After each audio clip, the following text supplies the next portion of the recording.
Hey friends, welcome to the second season of So What Makes You Come Alive podcast, inspiring conversations with everyday humans like you about what lights them up. We're your hosts, Gabe the Girl and Michaela McGee. And this season, we're continuing to explore what it would look like to take ownership of and change the narratives of our lives to live a life fully alive. Hey everyone, we are super excited because we just had our very first double guest episode, and because of that, this was actually a super jam-packed episode that we've decided to split into two different parts. So here we go with part one. Get ready. Hey everybody, welcome back to So What Makes You Come Alive. I'm Gabe the Girl. And I'm Michaela.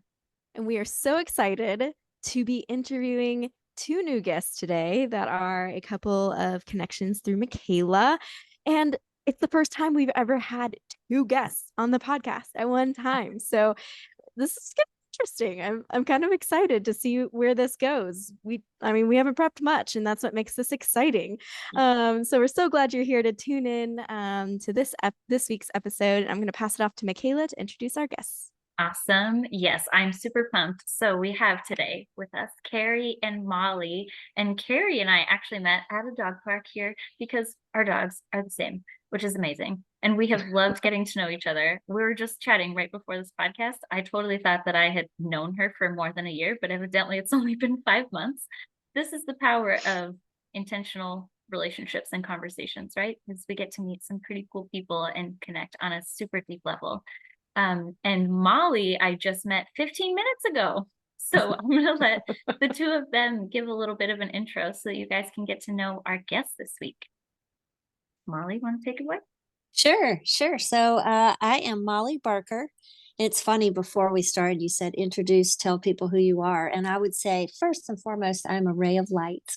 I love this. You know, I've worked many years to kind of deconstruct or move away from naming myself by the roles that I have. But I've filled many roles, and one of them is a mother to two great kids, a dog owner, but I'll probably be best known when I move on to the next world as the founder of Girls on the Run International.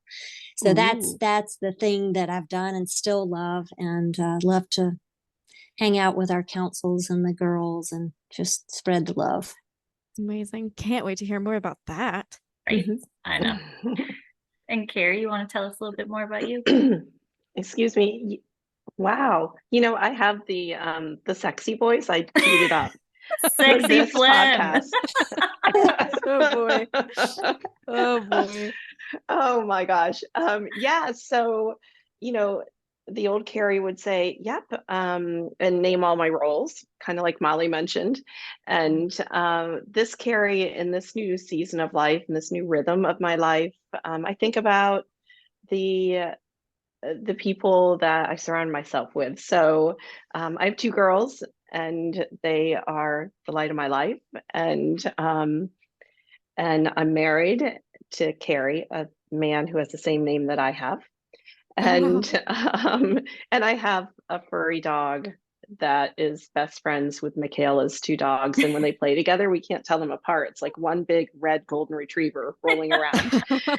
I get my energy from really in nature. And also I get my energy from people in many different ways, and spending time with people on deeper levels than the surface small talk, and really understanding who they are and what drives them, and helping them to see those things and see the good in themselves. So that's where I get my energy and how I love to spend my time. I also love to have alone time and stillness. And 10 years ago, I would not have said that. So yeah, I feel like that's progress. You're maturing. It's beautiful. Oh my gosh. Amazing. I love that. I really love the intentionality that both of you guys have with describing who you are, not by what your roles are, what roles you've played or are playing right now, but who you are in your essence, your you-ness. And let that be an inspiration to everybody listening. Like, who are you? Honestly, I feel like that's such an important question to be asking. And we get to ask ourselves. Nobody's telling us. But I do feel like that's such an easy thing. Like, hi, I'm Michaela. This is what I do, but it's not who I am. Yeah. Man It's very alive. interesting Yeah. because here in Yeah. Europe, just on I that know. note, I know we got to Yeah. get into the podcast, but here in Europe, when you meet people, you don't automatically start talking about what you do in life. And I Mhm. never realized that that's such a natural, like, hey, so yeah, I'm so and so. What's your name? Oh, what do you do? Like, like what's Mhm, your job? And it's like, oh no, like they don't automatically launch into that. They, mhm. they have other things that they're talking about, family and community, and Yes. they're passionate about. And it's like, wow, Yeah. Right. Right. refreshing. It is Yeah. refreshing. I mean, Well, I will say that the way that so what you just said, gave the girl, mhm, is so true. And had I not, though, dipped my toe in Girls on the Run, I wouldn't have met Molly. And that's been Mm, a beautiful friendship and relationship that started 13 years ago. And so, some of the closest relationships that some of us might have might be from those roles that we played, truly. right? And yeah, yeah. Yeah, Mm. they're very formative. Well, Carrie, you started talking a little bit about this, like what gives you energy, but I would love to hear what makes you come alive, what really actually lights you up. me, Yeah, go for it. um,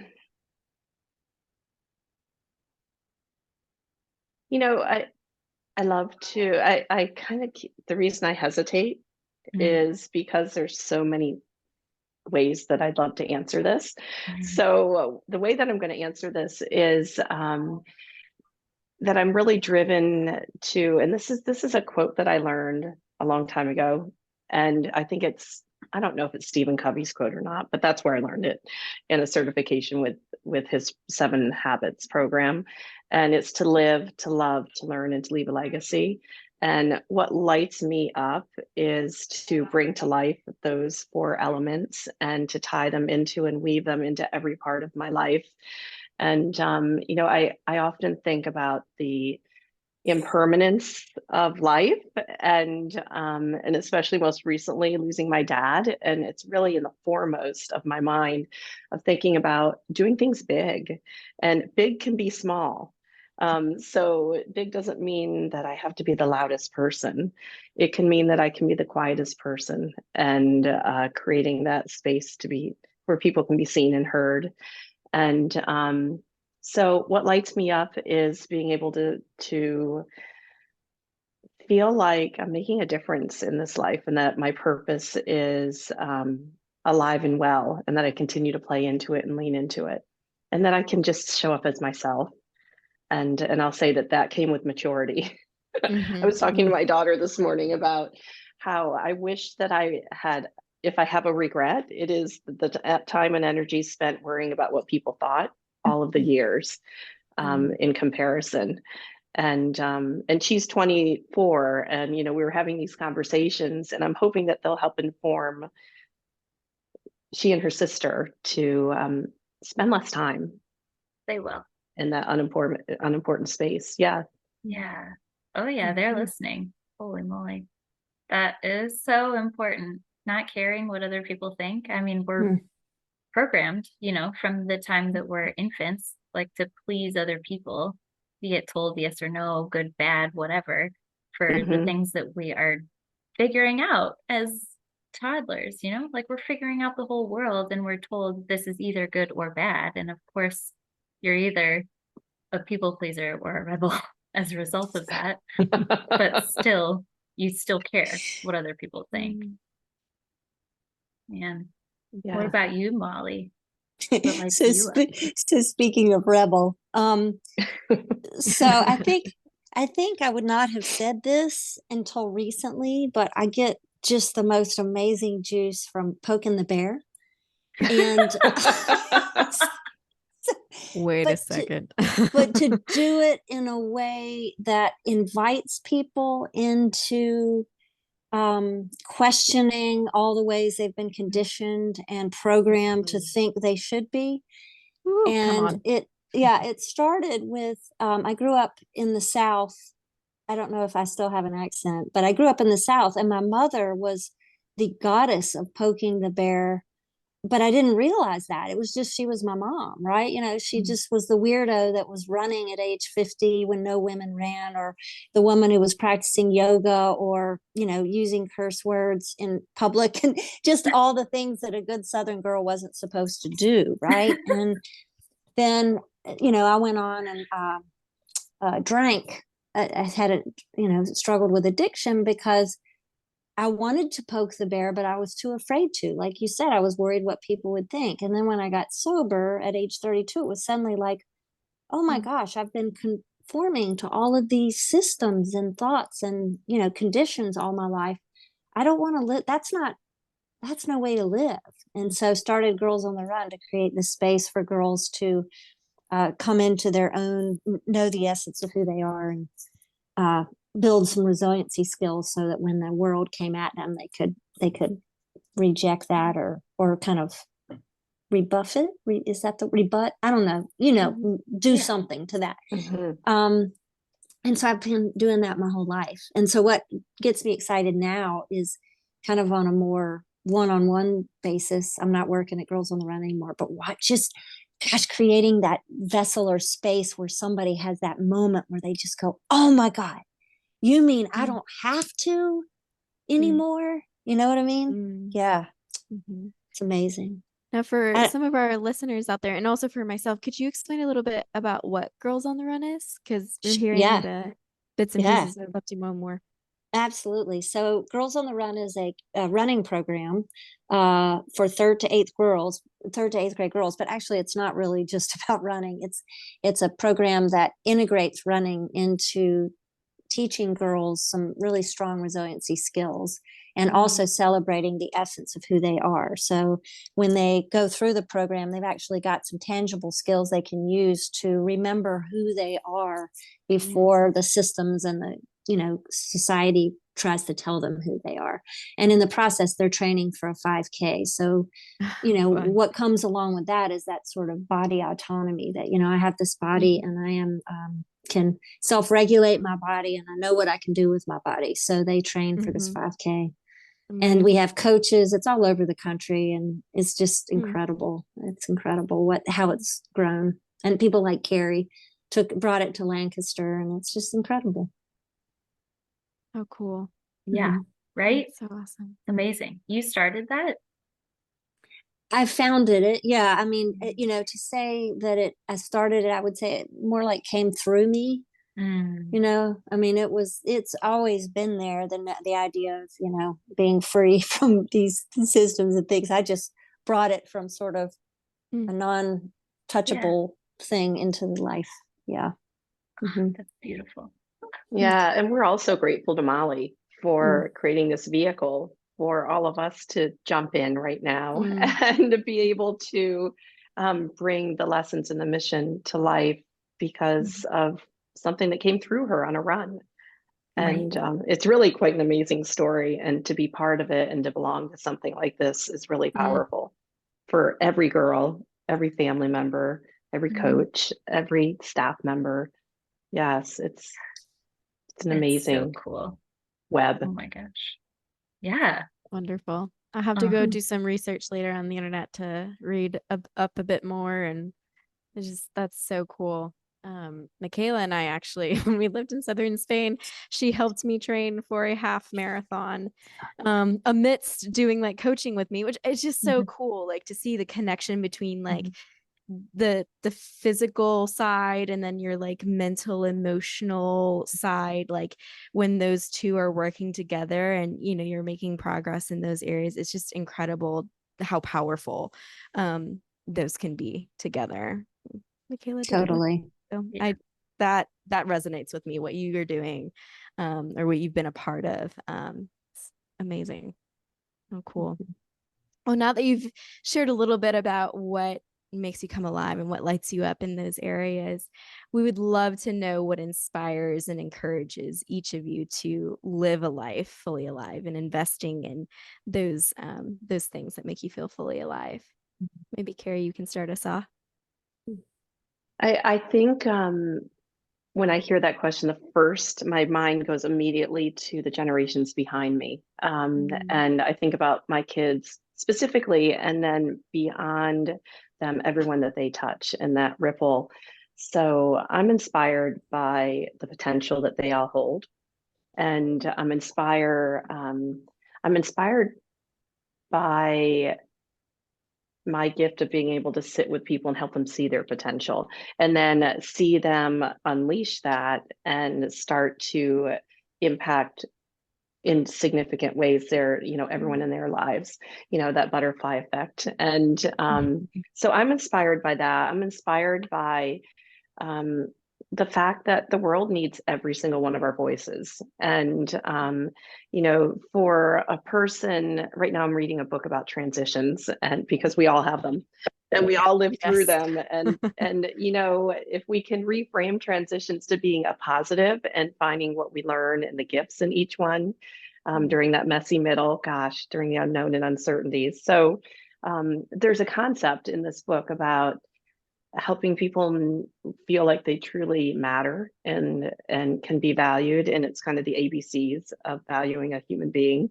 And so that's agency, and I so believe that when we lean into our agency, which my definition of that is understanding what makes us who we are and pretty badass, and what makes us stand out, and what our gifts are. So our agency is the A, and the B is then I think about, and we can use Girls on the Run as an example. We can use so many things in our lives as an example of once you understand your agency, and then finding a place where you can belong and lean into it and show up as you are.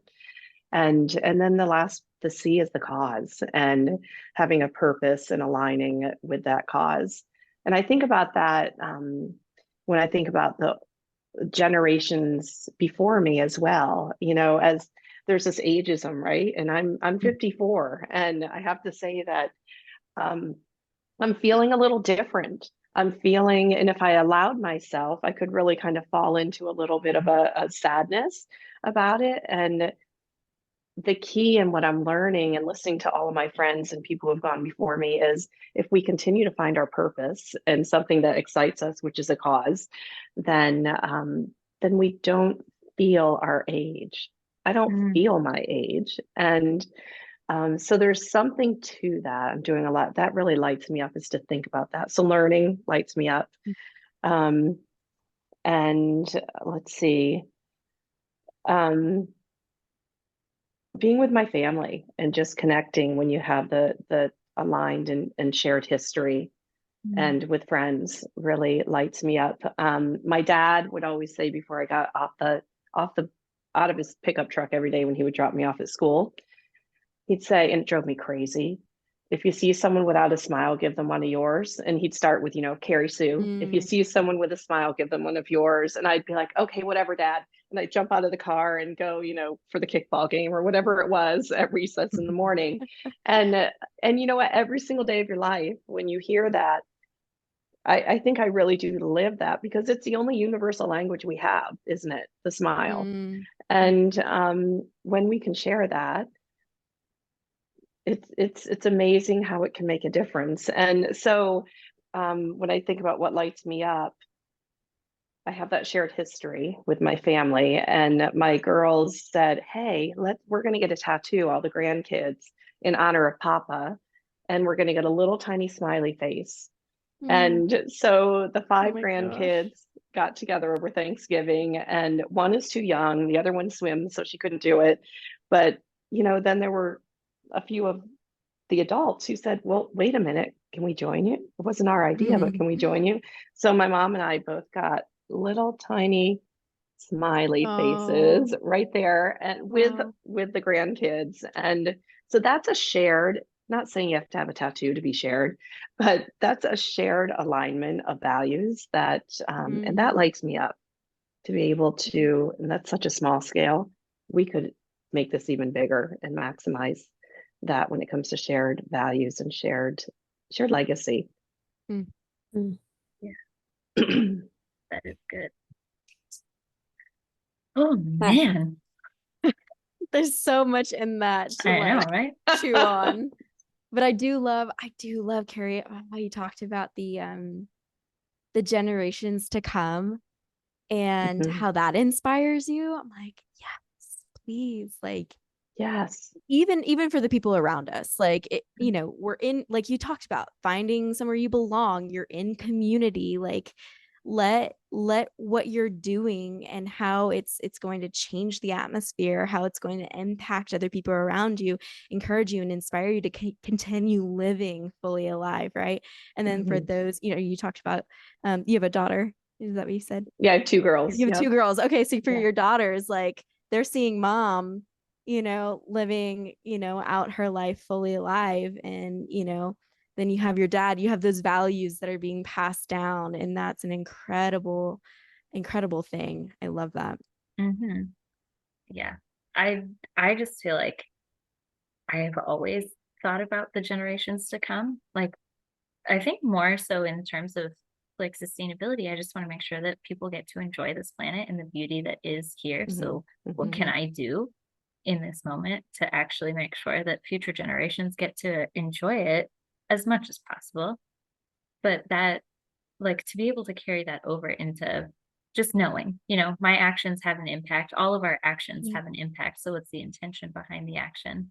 Can we really be thinking about something bigger than ourselves? Something that, like, we might not even be here to be witness to, but our actions have a massive ripple effect. And it's the ripple effect that goes into the legacy that is like, that is what we're freaking doing, right? Mhm. Otherwise, Mhm. what's the point?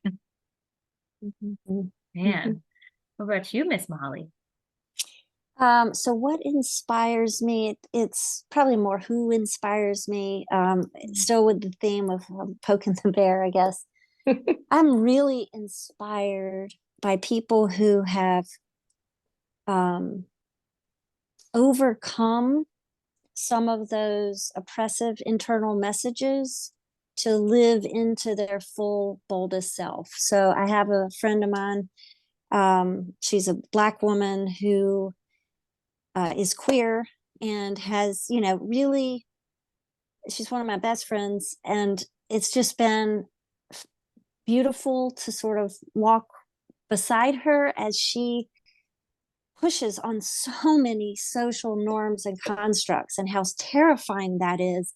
I feel shaky in my voice just, noticing that, and how she just owns it now, and so, and I think about other people having grown up in the South who grew up maybe in really harsh evangelical systems, and have sort of come through to be more inclusive and embracing diversity and people who are different. So I'm really inspired by that, because it's, to me, any opportunity I have to be around that gives me the freedom to feel more freedom, and to be more liberated from the things that continue to weigh me down. And yeah, that's the things. Those are the things that inspire me. I mean, I look at my own children who are both um, living outside the norm. One of them went to college for a couple years. One chose not to go, which in my little Southern world is very non-traditional, right? You sort of get on that escalator and you do this, and then you do this, and then you do this. And they're both thriving, and they're so happy, and they're so cool, and I just love them. But that didn't come without a lot of self-doubt and fear, and because of the messages they got around them. So anyway, that's inspiring to me. And as somebody who's getting older, what does that look like? How I don't know, so trying to find women who are like just, you know, crazy, badass, that aren't conforming again to, like Carrie was saying, this is what you do when you're old and stuff. Yeah. Mm. So that's inspiring to me. Oh, oh, that's so good. I mean, all of this stuff, I'm just like, I could just like sit here and listen to you guys talk all day long. I mean, what inspires me is, what is the thing that moves people, right? From Yeah. being just stuck to sort of stepping outside and into their bigness, their boldness. There's something there that I love to look Yeah. at and, sit with. Yeah. Mhm. Overcoming Yeah. lies, overcoming fears, overcoming generational things Yeah. that are so ingrained in us, even without knowing, right? And then to Mhm. see the people in front of us that we long to see have victory and to like overcome. It is an inspirational thing. I love, in the past, looking back on like people I did some life coaching with, it's when you can see the person in front of you and say like, man, you're so valuable and so beautiful and so loved. And so, like all of these things. And then when they come to that, like that enlightenment, when they arrive there and they really believe it between their head and their heart, they've come to this like agreement that this is who I am. Like, yeah, yes, that victory, that inspiration coming from other people's victory. We're just like, I'm getting excited about it now. Mhm. Yeah. Amazing. I mean, honestly, like it's funny the way that you say poking the bear, but it's so true. Like all of this stuff is just a construct of, somebody else's idea of what they wanted life to look like. And Mhm. and somehow it became a norm. Somehow it became totally accepted by a majority of society. And how many people go through life without even being awakened to that, like without even realizing that. So I'm super grateful. Like, this is part of why we have this podcast, is to have conversations with people, to like hear things like this, to get the message out there even further, to just have people ask themselves these questions. Like, what do I really have the freedom to live a life that actually lights me up? What would inspire me to do that? Like, how can I be poking the bear right now? Like, what is it? What is actually uncomfortable in my life right now? Like, what does not feel right? And why doesn't it feel right? I think all of these questions are just so good to be asking. And then the other thing that I've finally come to understand as I've gotten older is, maybe sometimes it's just not today, though. Not today. Mhm. Not today. I'm not going to Good. poke the bear. I'm going to Preach. eat and watch Love Island and just, just do that all, you know what I'm saying? Like some days Yep. you just have that. Yeah. Yeah. But some days that is our purpose.